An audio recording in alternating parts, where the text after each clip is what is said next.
गांव की जिठानी। शांति अपने दो बेटों अर्नव और आरुष के साथ शांति से जीवन बिता रही थी, लेकिन शांति के पति सोहन से उसकी कभी कभार थोड़ी अनबन हो जाती थी। एक दिन शांति रोज की तरह सुबह का खाना बना रही थी, तभी दरवाजे की घंटी बजी।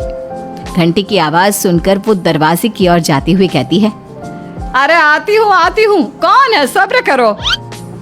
शांति दरवाजा खोलती है तो देखती है कि उसके जेठ मोहनदास सामने खड़े होते हैं। वो सक पकाकर अपना घूंघट करती है और पैर छूकर कहती है, आइए आइए जेठ जी।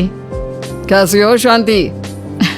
जी मैं तो बिल्कुल ठीक हूँ, सब आपकी मेहरबानी है भाई साहब। शांति और मोहनदास की बातें सुनकर शांति का पति सोहन और उसके दोनों बेटे बाहर आ जाते हैं।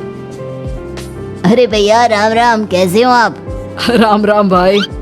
अरे शांति ऐसे खड़ी खड़ी क्या देख रही हो?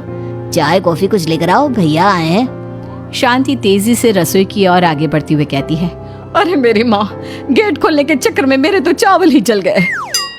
वो दौड़ी दौड़ी रसोई में जाती है और देखती है कि सारे चावल जल गए हैं। वो दोबारा चावल बनाने में लग जाती है। इतने में सोहन आवाज लगाता है, अरे शांति, तुम्हारे चावल का रोना खत्म हो गया हो तो चाय ले आओ। जी लाती हूँ अभी। शांति जल्दी जल्दी चाय बनाती है और मोहनदास को चाय देती है।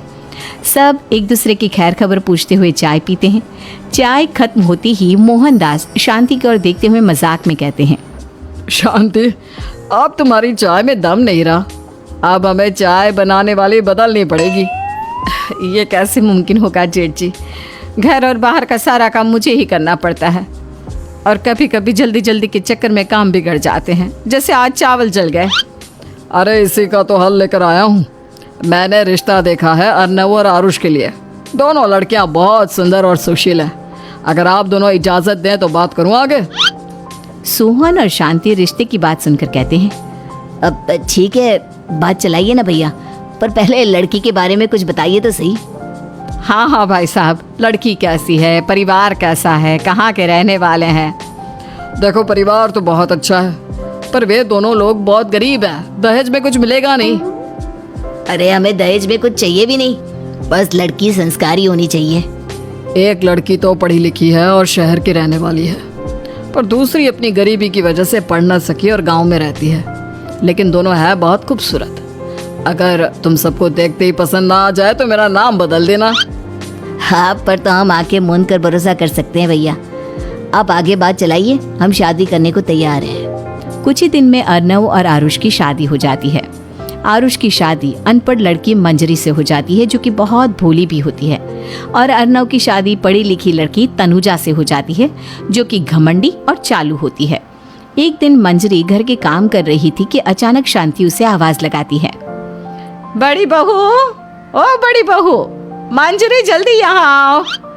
मंजरी जल्दी जल्दी शांति के पास जाती है। बेटा मेरे पैर दबा दे, बहुत दर्द हो रहा है। जी माँ जी, बस बर्तन धोकर आती हूँ। अरे बैठ यहाँ, मेरे पैर में बहुत तेज दर्द हो रहा है, बर्तन छोटी बहू धो लेगी। मंजरी शांति के पैर दबाने लगती है तो शांति तनुजा को आवाज लगाती है, छोटी बहू, ओ छोटी बहू। तनुजा थोड़ी देर से आराम से चलकर आती है। जी माँ जी, आपने बुलाया मुझे? आपको कोई काम था क्या? तू कुछ काम कर रही है या? शांति की बात काटते हुए तनुजा बोलती है, कुछ नहीं माँ, फोन पर अपने घर पर बात कर रही थी। अरे बाद में बात करियो अपने घर वालों से, पहले जाके बर्तन धो ले।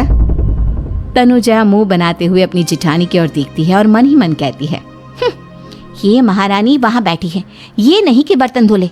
मैंने इतनी पढ़ाई बर्तन धोने के लिए की थी क्या? तनुजा दांत पीसकर वहां से चली जाती है। अगले दिन सब दफ्तर चले जाते हैं, तभी डाकिया चिट्ठी लाता है। शांति चिट्ठी लेकर मंजरी से कहती है, बड़ी बहू, जरा छोटी बहू को बुलाना, एक चिट्ठी आई है। मेरी तो आंखें कमजोर है तो मुझसे पढ़ा नहीं जाएगा। मंजरी तनुजा के पास जाकर कहती है, तनुजा, तुम्हें माँ जी बुला रही हैं। मुझ पर हुक्म मत चलाओ, काम बताओ काम। अरे मैंने तुम पर कहाँ हुक्म चलाया, और हुक्म चला भी दूंगी तो क्या